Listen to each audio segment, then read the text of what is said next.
ॐ नमः सिद्धेभ्यः। ॐ नमः सिद्धेभ्यः। मङ्गलं भगवान् वीरो मङ्गलं गौतमोऽगणी मङ्गलं कुन्दकुन्दाद्यो जैनधर्मोऽस्तु मङ्गलम् सर्वमङ्गलमाङ्गल्यं सर्वकल्याणकारकम् प्रधानं सर्वधर्माणां जैनं जयतु शासनम् वन्दे विद्यासागरम्। जय बोले अहिंसा परमो धर्म की जय। शासन नायक भगवान महावीर स्वामी की जय। आचार्य भगवान श्री कुंद महाराज की जय। आचार्य गुरुवर श्री विद्यासागर जी महाराज की जय। परम पूज्य मुनिवर श्री निर्वेक सागर जी महाराज की।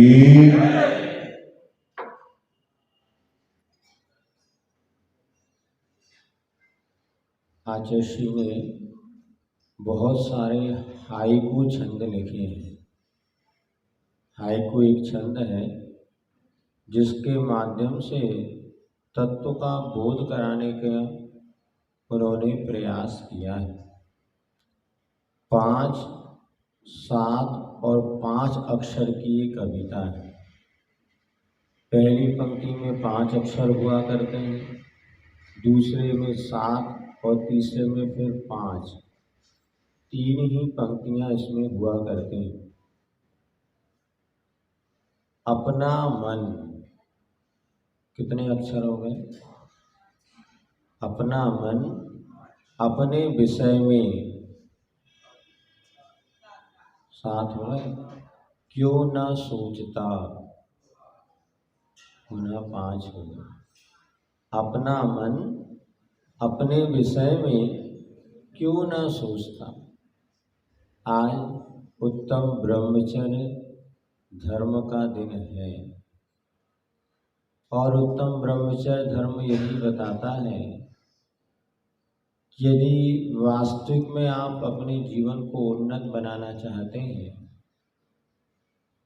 तो पर को छोड़ करके निज में लगने का पुरुषार्थ करो। अनादिकाल से हमारा मन जो है ना, मन तो अपना है किंतु सोचता किसके विषय में? दूसरों के विषय में ज़्यादा सोचता है। जब कभी 4 लोग मिलेंगे तो किसकी चर्चा करेंगे? किसी 5वें की चर्चा करेंगे, अपनी चर्चा नहीं करेंगे। अनादिकाल के ऐसे मोह का, ज्ञान का संस्कार है कि व्यक्ति अपना मन भी अपने विषय में बहुत कम सोचता है।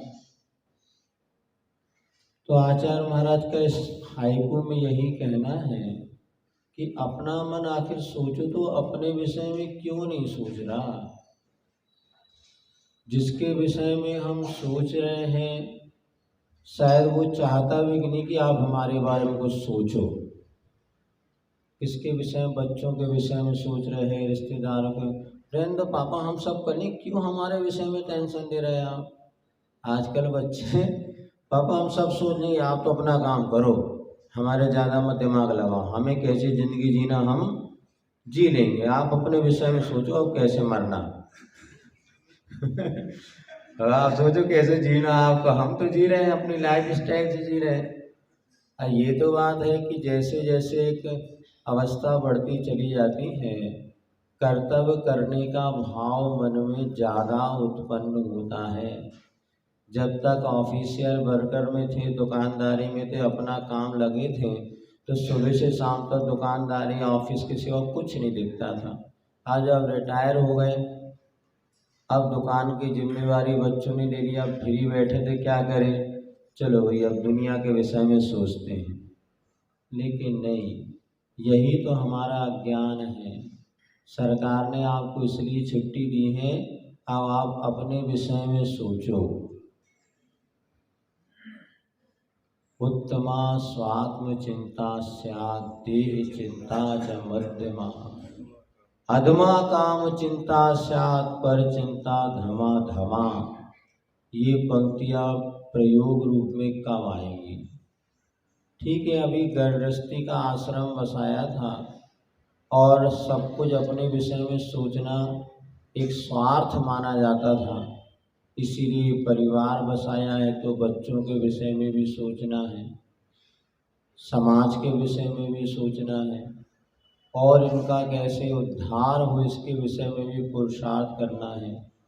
किंतु जैनाचार्य कहते हैं एक सब सीमा तक तो ठीक है, इसके बाद यही सही आप जीवन का रस लेना चाहते हैं तो अपने आप में रमने का प्रयास करिएगा।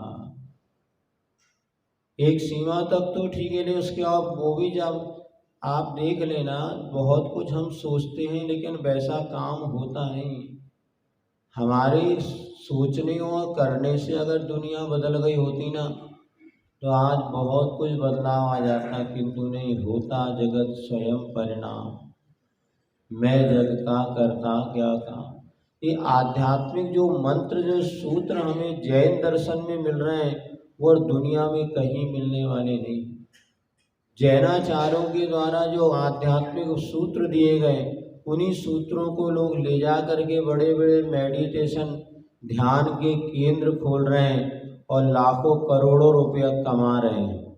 अब एक जगह हमने पढ़ा था कि वहाँ पे ध्यान के केंद्र में मात्र 1,00,000 रुपए 7 दिन की फीस थी उसकी, और उसमें पहली शर्त थी आपको 7 दिन मौन रहना, पहली शर्त।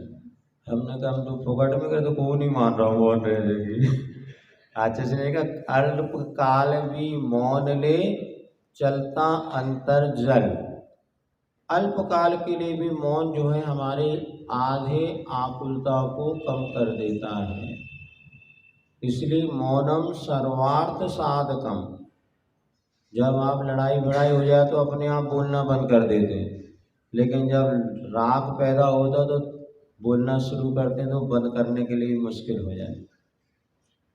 तो मौन जो है एक सर्वार्थ साधन, और जितने भी मेडिटेशन हैं, जितने भी ध्यान के केंद्र आज खुल रहे हैं, उनमें सबसे पहले तो आपको ध्यान किसी से बोलना नहीं, क्योंकि जब हम बोलना प्रारंभ करते हैं हमारी बहुत सी सकारात्मक शक्तियाँ उन आवाज़ों में चली जाती हैं। इसीलिए पहले क्या करना, अपने को बाहरी संबंधों से अपने आप को बचाना। जब कभी आपने देखा होगा कोई अच्छा संगीतकार जब गीत गाता है, भजन गाता है, गाना गाता है, तो सबसे पहले वो अपनी आंखों को बंद कर देता है, फिर वो अपने आप में लीन होता है। जब तक आप पर में लगे रहोगे तब तक स्वयं का आनंद आने वाला नहीं है। और आनंद का स्रोत तो अपने भीतर ही है, आनंद स्रोत भीतर ही है, खोजो बाहर नहीं। ये भी एक हाइकू है। क्या है? आनंद स्रोत भीतर ही है, खोजो बाहर नहीं। जो आनंद का स्रोत भीतर से, हम आज तक पर पदार्थों में अपने आप की सुख की खोज करते आ रहे हैं, लेकिन ये एक सीमा तक तो सुख के निमित्त बनते हैं, उसके बाद वो भी लगता है यार रहने दो, बहुत हो गया, अब इससे सुख नहीं मिल रहा। वही जैसे आपको मान लीजिए गुलाब जामुन खाने का शौक़ था और बहुत दिनों की मशक्क़त के बाद बढ़िया शुद्ध घी के और अच्छे तरीके से बने गुलाब जामुन आपको मिल गए, अब कितनी देर तक उसका आनंद है बताओ। एक खा लो तो ज़्यादा आनंद है, दूसरा खा तो उसका आनंद कम हो गया, तीसरे में और कम हो गया, चौथे में और कम, और जब 10वां गुलाब जामुन, भैया रहने दे यार अब बाहर हो जाएगा जितना भीतर 9 और बाहर आ जाएंगे 9 रतन। क्यों? क्योंकि एक सीमा तक तो सुख का साधन है, फिर वही चीज़ दुख का साधन बन जाते हैं। वही गाड़ी, वही लाड़ी, वही मकान, वही पैसा, वही बंगला, वही नौकर चाकर। कभी कभी आप लोग चिढ़ तो छूटती होगी, कहाँ बने, कहाँ बोले एक चिड़िया अच्छी है, अपने कम से कम आकाश में उड़ तो लेती है, अपन घर से बाहर निकलो नहीं 4 आदमी पीछे लग गए। हम आचार्य को देखते थे, कहते भैया हम ही अच्छे हैं, आप प्रसिद्ध होने में आराम है, अपनी सुबह अपनी शाम है, 2 रोटी साता से तो खा पा रहे हैं। वो आचार्य महाराज पड़क जाए, सोई साता से हार नहीं हो रहे, इधर भीड़, इधर थप्पा, इधर मुक्की। बेचारे लघु शंका गए तो 10 लोग ढक कुंडलपुर में उनका लघु शंका जाओ मुश्किल, इतनी पब्लिक और बेचारी 2 घंटे से लाइन लगा के खड़ी की आदर्शी दिख जाए लघु शंका जा रहा है, उतनी देर में तो उनको मुश्किल हो जाए। कई बार ऐसा लगता है जितना हम ये संबंध बनाते चले जा रहे हैं, जुड़ते चले जा रहे हैं, प्रथम में तो अच्छा लगता है, फिर बाद में लगता है भैया ये सब परा परस ततो दुख। इष्टोपदेश में पूज्य पास परा परस ततो दुख महात्मा तथा सुखम अतएव महात्मा न तन निमित्तम कृतोद्यम। पर तो पर ही है, कितना भी कर लो दुख का ही निमित्त बनेगा। आप सोचो हमें इनसे सुख मिलेगा, ये हमारा अज्ञान है। अथवा प्रारंभिक दशा में बालक बध जैसी चर्या होती है, तो पर पदार्थ जो है दुख ही है, ऐसा मान के चलोगे तो कभी भी पर निमित्त से होने वाली आकुलता आपको परेशान नहीं करेगी। भैया हमने पहले माना था कि पर से दुख मिलना है, और हमारे गुरुओं की वाणी झूठी नहीं हो सकती। ऐसी पूज्यपाद स्वामी ने इष्टोपदेश लिखा है, उसको पढ़ो तो आंखें खुल जाती कि पर तो पर ही है, दुख ही मिलेगा आपको। ये हमारा अज्ञान था कि हमने सोचा था कि हमें इनसे सुख मिलेगा, हमें सोचा था बच्चों से सुख मिलेगा, हमने सोचा था परिवार से सुख मिलेगा, हमने सोचा था पत्नी से सुख मिलेगा, हमने सोचा था धन पैसे से सुख मिलेगा, किंतु वास्तव में ये सुख जो मिला मात कल्पना मात्र है, वासना मात्र मयिवत तस् सुखम दुखम च देहिना। ये सब कल्पना मात्र है, इसमें सुख दुख जैसा जो लग रहा है वास्तव में ये मेरी आत्मा का स्वरूप नहीं है। ऐसे ही विचार करते हुए अपने मन को अपने आप में स्थिर करो। अपना मन अपने विषय में बाबा जी कब सोचेगा अपना मन अपने विषय में कब सोचेगा। तो अपना ये जितनी हम क्रियाएं कर रहे हैं ना, पूजन पाठ स्वाध्याय, ये सब किसके लिए। आधे घंटे बैठ करके अपने विषय में सोचो। अन्य दर्शनों में दर्शन तो नहीं कहना चाहिए, जैन दर्शन में श्वेतांबर परंपरा में अथवा अपने जिनको अपन एकांत बख्शी ऐसा कुछ के, वो देखो ध्यान और सामायिक की बात करते हैं। अपन पूजा करे, पाठ करे, स्वाध्याय करो, भग गए घर जाके काम मिल नहीं, सामायिक क्यों ज़्यादा उपयोग दो, अपना आत्मचिंतन करो। परम पूज्य शांति सागर जी कहते थे, बिना भीव नका आत्मचिंतन करा, आत्मचिंतन सिवाय कर्म निर्जरा होनार नहीं।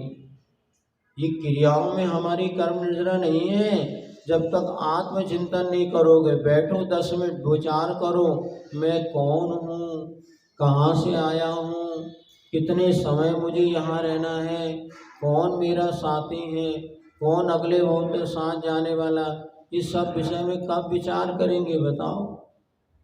जिंदगी कड़ गई, 10 दिन भी निकल गए, अब कल से तो महाराज और फ्री है, अब आप ही बैठे और बब्बा बैठे, हम तो आए नहीं कल से।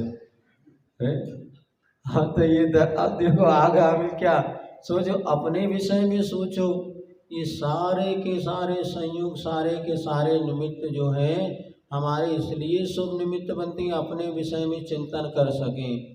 लेकिन खेद की बात है, हम अपने विषय में नहीं सोचते, बस दुनिया की सोच रहे हैं। अभी भी और सोच रहे भैया उनका कैसे उद्धार करें, कैसे उनके लिए बन नहीं करो। माँ होती ना, जब बच्चा छोटा होता है तो नहला देती है, धुला देती है और सब काम करके बेटा अब तू सो जा। अरे इतना खेलते न खेलना चाहिए, नहीं, दिन भर माँ कहती बच्चे के साथ खेलोगी तो खाना कौन बनाएगा। और नहीं सोता तो थोड़ी सी अफीम पानी में घोल करके दूध में अफीम चटा देती है, अपने आप वो सो जाता पट्टा, तो बस सो जा। 8 बजे नहला धुला के सुला दिया, अब 2-3 घंटे अपना काम कर लेती है माँ। ऐसे हमें करना, दूसरों के विषय में उतना ही लगना जितना कि उनका, बाकी ज़्यादा नहीं, अपने विषय में सोचो। कोई साथ नहीं देगी। जब कर्म बंध का फल होगा तो अपने को ही भोगना पड़ेगा। वो वाल्मीकि जो था ना, रामायण लिखी वाल्मीकि, वो यही सब कुछ तो, अरे पूरा परिवार डाकू थे पहले बताते हो, डाका डालते थे। एक दिन एक संत उन्हें मिल गए, बोले क्या बात है बाबा जी, तो ये लोग डाकू से पूछा तो ये क्या करता, बोले डाका डालता, सबको कष्ट होते, इसका पाप का फल मिलेगा, पता है क्या करना, तुझे अकेले भोगना पड़ेगा। अरे बोले कैसे अकेले भोगना पड़ेगा, जब कमा के में धन ले जाते हो सारे के लोग उसके बढ़िया ठाट वाट से जीते नहीं जीते। बोले भैया बात यही है, सत्य तो कि तुम्हारे पुण्य में सब भागीदार बन जाएंगे, किंतु पाप का फल तो तुम्हें अकेले ही भोगना पड़ेगा। ब्याह होता है ना, ब्याह में बारात जाती है, तो कहाँ दूल्हा कहाँ रहता है, आगे कि पीछे। जैसे मान लीजिए इतना बड़ी लंबी बारात है तो दूल्हा कहाँ रहेगा, आगे रहता है कि पीछे रहता है, पीछे रहता है ना। अब दुल्हन को नहीं पता, दूल्हा को तो पता ही होगा। दूल्हा रहता पीछे और जनता आगे रहती है। और जब व्यक्ति मर जाता है तो क्या होता है, मैयत मतलब अर्थी आगे और जनता। इतना बड़ा सत्य, सुख में सब तुम्हारे में नाचेंगे बेटा, और जब दुख आएगा तो सब तुम्हारे पीछे हो जाएंगे, निकल ले बेटा अकेले। तो कितना बड़ा सत्य, जब मरेंगे तो मरने के बाद अपन आगे चलेंगे, बाकी सारी जनता पीछे रहेगी। और बारात में सब आगे डांस कर रहे थे, अर्थात जब तुम्हारा सुख का क्षण होगा ना तो दुनिया तुम्हारे आगे वाह वाह करेगी, जब दुख आएगा तो सब तुम्हारे पीछे होंगे। इस जहां में तो रोशनी हो तो अपना साया साथ देता है, इस जहां में तो रोशनी हो तो साया अपना साथ देता है। साया माने परछाई, शैडो। जब आप रोशनी है तभी छाया, नहीं रोशनी चली जाएगी तो आपको परछाई भी साथ नहीं देती। कितना बड़ा सत्य है। पुण्य है तो दुनिया साथ में है, दादाजी दादाजी पापा जी सब कर रहे हैं, और यदि थोड़े से अशुभ कर्म का हो जाए आ जाए तो कोई नहीं, एकमात्र धर्म ही सहारा होता है। इसीलिए आज उत्तम ब्रह्मचर्य दिन के दिन हमें ये कुछ बता रहे थे कि हम बीच में गाची चलो क्या बोला थे। हाँ, तो यही अपने को समझना है कि पर के विषय में एक सीमा तक हमें सोचना है। तो उत्तम ब्रह्म यानी अपने आत्मस्वरूप के विषय में विचार करना है। अब हमें दूसरों की छोड़ करके अपने विषय में सोचें, अधिक से अधिक आत्मचिंतन करें। मुनि महाराज आत्म ध्यान में लीन हो सकते, किंतु श्रावक आत्मचिंतन तो कर ही सकता है। मन बनाओ, 10 मिनट का रोज नियम लेके जाओ कि यहाँ से 10 मिनट उठते से सबसे पहले आंख बंद करके मैं कौन हूँ, मेरा कौन कहाँ तक साथी है, मैं शरीर हूँ क्या, नहीं, ये शरीर भी मैं नहीं हूँ, इस शरीर से भिन्न मैं आत्म तत्व हूँ। ऐसा आत्म तत्व का चिंतन करने से अशुभ कर्मों का क्षय होगा, अनादि काल के मोह के संस्कार टूटेंगे और फिर आत्म कल्याण की ओर प्रवृत्ति होगी। अभी अपने ही पता अपने को है नहीं है, दूसरे के एड्रेस पे तो अपन चल रहे हैं। अपना एड्रेस किसका है, दूसरे का एड्रेस है कि फलाने चंद जी डॉक्टर साहब, फलाने चंद जी, ये कोई अपना असली एड्रेस थोड़ी ना है। ये तो सब यहीं छूटने वाला है। वो तो जब तक पट्टी लगी है दरवाजे के बाहर तब तक डॉक्टर साहब, और नई पट्टी निकल गई तो कौन पूछने वाला। लेकिन अपना असली एड्रेस जो है, मैं था, हूँ और रहूँगा, ऐसा जो आत्म तत्व है जिसकी प्राप्ति के लिए तीर्थंकरों ने पुरुषार्थ किया, बड़े बड़े महामुनियों ने पुरुषार्थ किया, चक्रवर्ती ने अपने घर द्वार वैभव को छोड़ दिया, ऐसे उस आत्म तत्व की उपलब्धि हमें करना है। यही परमार्थ से ब्रह्मचर्य का स्वरूप है। और व्यवहार की दृष्टिकोण से अभी आप लोगों ने पूजन में पढ़ेंगे कि व्यवहार की दृष्टिकोण से जिन्होंने जो पति पत्नी स्त्री और पुरुषों के बीच की जो मर्यादा होती है उसको पालन करने का नाम होता है ब्रह्मचर्य। और वहाँ पर जो गृहस्थ आश्रम में प्रवेश करते हैं, और चूँकि गृहस्थ आश्रम में प्रवेश करना भी पाप से बचने का बहुत बड़ा साधन है। पति पत्नी बनना पाप में पड़ने का साधन है कि पाप से बचने का साधन है। बोलो भैया, हैं? हाँ बोलो। विवाह कराना पाप में पड़ने का साधन है कि पाप से बचने का साधन है? हाँ, बोलो भैया, इधर वाले महिला मंडल तुम्हें बोलो। विवाह करने से वाला व्यक्ति पाप से बचता है कि पाप में फंसता है? राज साहब, अब यही सोचना है, विचार करना है। यही तो, ये छोटी छोटी बातें हमने, ये विवाह करना पाप से बचने का साधन है। अनंत की इच्छाओं को एक में शांत हो गया। अभी नहीं तो इसलिए हमारे बड़े आज भी सारी की सारी समस्याओं का एक ही समाधान है, सही उम्र में विवाह कर लो। या तो ब्रह्मचर्य व्रत लेके संयम पथ पे आगे बढ़ो, त्यागी व्रती बनो। नहीं बन पाते, विवाह करना बिल्कुल बुरा नहीं है। 24 तीर्थंकरों में 19 ने शादी कराई, आपकी पार्टी मजबूत है, हैं? वो तो 5 की हुई नहीं है, मतलब हुंडा और सरपने का दोष है। सारे के सारे तीर्थंकर विवाह कराते हैं। और तुम अगर अपने बच्चों का उज्जवल भविष्य चाहते हो, अभी यहाँ पे घर जाओ तो आज उत्तम ब्रह्मचर्य के दिन अपने बेटा बेटियों को संकल्प कराओ कि बेटा अब हम शीघ्र विवाह करेंगे। क्योंकि जो बच्चे समय समय पर विवाह बंधन में बस दुनिया के पाप से बचते हैं, अन्यथा आज विवाह नहीं हो रहा, बाकी सब हो रहा है। सुन नहीं रहे? विवाह नहीं हो रहा है, बाकी सारे पाप हो रहे हैं।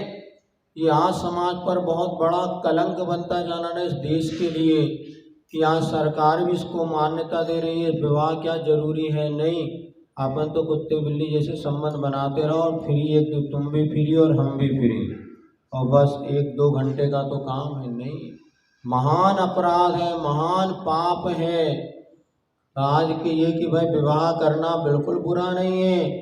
और विवाह समय पर होना चाहिए। 21 साल का बेटा हो जाए और 18 साल की बिटिया हो जाए, उसी समय जो माँ बाप उनके विवाह की सोच रहे हैं, वो माँ बाप बच्चों के हितकारी हैं। अन्यथा दुनिया में बेटा तू अमेरिका चले जा पढ़ने, तू बेंगलोर चले जा, तू पूना चले जा, नौकरी कर ले, ये सब माँ बाप ही अपने बच्चों को शील हरण कराने में सहयोगी बन रहे हैं। ये बच्चों का जो शील नष्ट हो रहा है, इसका मूल कारण माता पिता भी हैं। अरे महाराज, इतनी सी उम्र में बोला कि कैसे शादी कर दे, कितने साल का है? 25 का है, तो 35 में करने का। और डॉक्टर ये स्वयं बता दें, जो आज जितनी समस्याएं बच्चों को जन्म को लेकर, इसका मूल कारण है 30 साल तक वो लड़की वो युवती बन जाती, और युवती कभी संतान को जन्म नहीं देती, वो तो कन्या ही संतान को जन्म देती। अब उनका पूरा अंदर का सिस्टम ही पूरा बदल जाता है। आज हमारे पास सैकड़ों परिवार आते हैं, महाराज आशीर्वाद दो, एक आध तो संतान हो जाए। क्यों? अब ब्याह ही 30 साल में करें। अब रज और वीर जो क्षमता वो सब नष्ट हो गई। मरियल से 2-4 मोड़ा मोड़ी पैदा होगा तो क्या धर्म करे, क्या कर्म करे? बड़ा विचित्र है। और जो हमारी आदर्श परंपरा थी, उसको तुमने यूं उड़ा दिया। अरे क्या रखा विवाह करने में? कभी भी कर लेंगे विवाह, कोई अंत नहीं। या तो ब्रह्मचर्य व्रत धारण करो, संयम लो, नियम लो कि बेटा मैं पढ़ने बाहर जा रहा हूँ, मैं संकल्प लेती हूँ विवाह के पहले कोई अनैतिक शारीरिक संबंध आदि नहीं बनाएंगे। आज हमें इतना खुल के कहना पड़ा, आज खुलेआम ये पाप हो रहा है। और माँ बाप भी आँख में पट्टी बांधे गंधारी और धृतराष्ट्र बने हैं। सामने सामने बेटा बेटी अनर्थ कर रहे हैं, लेकिन हम आँख में पट्टी बांध के और अपने उस पाप को छुपा रहे हैं।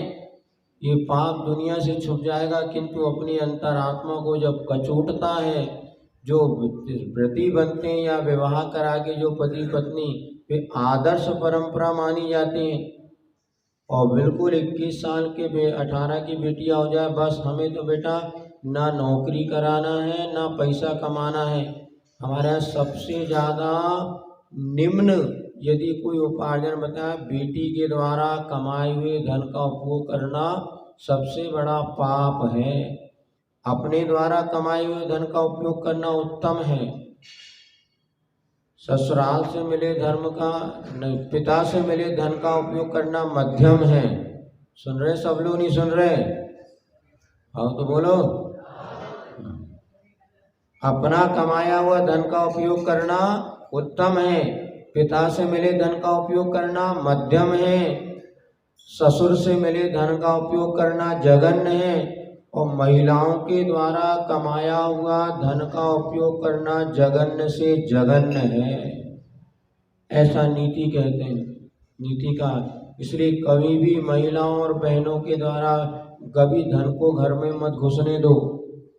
उनकी आवश्यकता परिस्थिति ठीक है, लेकिन ये धन का गए तो पहले अपना बेटा, जब बेटी का विवाह होता था, पिता उस बेटी के घर का पानी भी नहीं पीता था जब तक कि वो बेटी योग्य संतान को जन्म ना देते। ऐसी हमारी आदर्श परंपराएं थी कि तो आधुनिकता के होड़ में हमने सब नष्ट कर दिया। हर माँ बाप चाहता मेरी लड़की पढ़ लिख करके नौकरानी बन जाए। नौकरानी बन जाए माने जॉब लग जाए, सर्विस लग जाए। करोड़पति पापों की बिटिया और ये नौकरियां कर रही हैं, बेटे नौकरी कर रहे हैं, अच्छा व्यापार है, तो ये सब कुशील पाप को बढ़ाने के कारण बन रहे हैं। और आप सब हमसे ज़्यादा अनुभवी हैं, देख रहे हैं आधुनिकता की दौड़ में जिस तरह से बच्चे बच्चियां अपने शील को नष्ट कर रहे हैं, ये आज के दिन में बहुत बड़ी समस्या है। और ये उत्तम ब्रह्मचर्य व्रत का उपदेश आपको देना है। इतना ही हमारा कहना, जो पति पति बने हैं अब वो अपने दोनों में सीमित रहें, और जो तुम्हारे कार्यक्रम आदि होते हैं इनकी मर्यादा बना के रखो। जब एक पुरुष, रावण ने माँ सीता जी का हाथ पकड़ा था, कोई बलात्कार नहीं किया था, कोई जबरदस्ती उसके साथ कोई संबंध नहीं बनाया, माँ सीता का हाथ पकड़ के ले गया था, निवेदन करता रहा सीता तू मान जा, लेकिन सीता नहीं मानी। और लेकिन वो रावण का क्या दुष्परिणाम हुआ, रावण मर के नरक गया। इतना ज्ञानी ध्यानी। और हम लोगों ने आजकल छोड़ ही दिया मर्यादा। क्या बोले शादी हुई तो उससे कि शादी अलग विषय, और बाकी जिससे हाथ पकड़ना, मस्ती करना, घूमना फिरना, हाथ पकड़ने, ये सारे बातें दुख तो ये होता है धार्मिक आयोजनों में सबसे ज़्यादा पाप हो रहे हैं आज। मंदिरों में आकर के क्लब कार्यक्रम के निमित्त से सब ऐसे हंसी मजाक कर रहे हैं, कोई मर्यादा नहीं। ये मर्यादा विहीन जीवन आपके जीवन को नरक बना देता है। इसलिए यदि ग्रस्त बने हैं तो बिल्कुल मर्यादा का पालन करेंगे, और नाटक भी करेंगे तो पति पत्नी मिलके मैना समझो श्रीपाल बढ़ेंगे। हर भी पुरुष के साथ नाटक में तुम बन गई, ऐसे फिल्मों में चलता रहता, बिल्कुल गलत चीज़ है, नहीं होना चाहिए। बच्चों को भी इन पाप से, क्योंकि जितना ब्रह्मचर्य व्रत आपका निर्दोष पलेगा उतना जीवन में आनंद आएगा। फिर ऐसा चमत्कार घटित होगा कि अग्नि में ये मैं सीता ने पांव रखा तो अग्नि भी पानी पानी बन गई, सेठ सुदर्शन को फूलों की माला बन गया फांसी का फंदा। ये किसका चमत्कार? श्रावकों के ब्रह्मचर्य व्रत का चमत्कार है।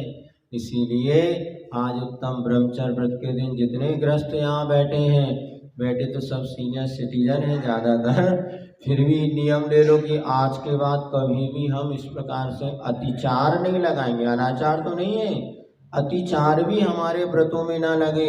और पक्का ब्रह्मचर्य अपने बेटा बेटी है, सही उम्र में बेटा व्रत लेना हो तो ले लो, नहीं तो अब शादी करा लो। इसके बाद तुम्हें जो पढ़ना हो, जो लिखना हो, जहाँ करना हो वहाँ सब करो। विवाह होने के बाद भी खूब अच्छी तरीके से पढ़ाई की जा सकती है और अपने जीवन को अच्छा बनाया जा सकता है। अन्यथा विवाह के पहले पढ़ाई तो एक तरफ रहती है, दूसरी बातों में उपयोग लगता है, और उसका परिणाम ये निकल रहा है कि अब लड़के लड़की पति पत्नी बनने लगे, लड़कियां पति पत्नी जैसे व्यवहार कर रहे हैं। स्कूल कॉलेजों में लड़के लड़के क्या करें कि भैया ने हमें आके बताया, मेरे हॉस्टल में 80% लड़के जो हैं आपस में अनैतिक संबंध बना रहे हैं, क्योंकि लड़कियों से बनाने में तो और थोड़ा रिस्क रहती है। लड़के लड़के आपस में कौन सी संस्था, IAS PSC USC ऐसी अच्छी उच्च शिक्षा पढ़ने वाले लड़कों की बुद्धि इस तरह भ्रष्ट हो रही है, लड़कियों की बुद्धियां भ्रष्ट हो रही हैं। वो हमारे घर के ही बच्चे हैं जिनको हमने अच्छे संस्कार दिए थे, लेकिन अब निमित्त ऐसा हो रहा है। ऐसे इस ब्रह्मचर्य की चर्चा करना भी एक हंसी जैसा हो गया है, क्योंकि आज का माहौल बदलता जा रहा है।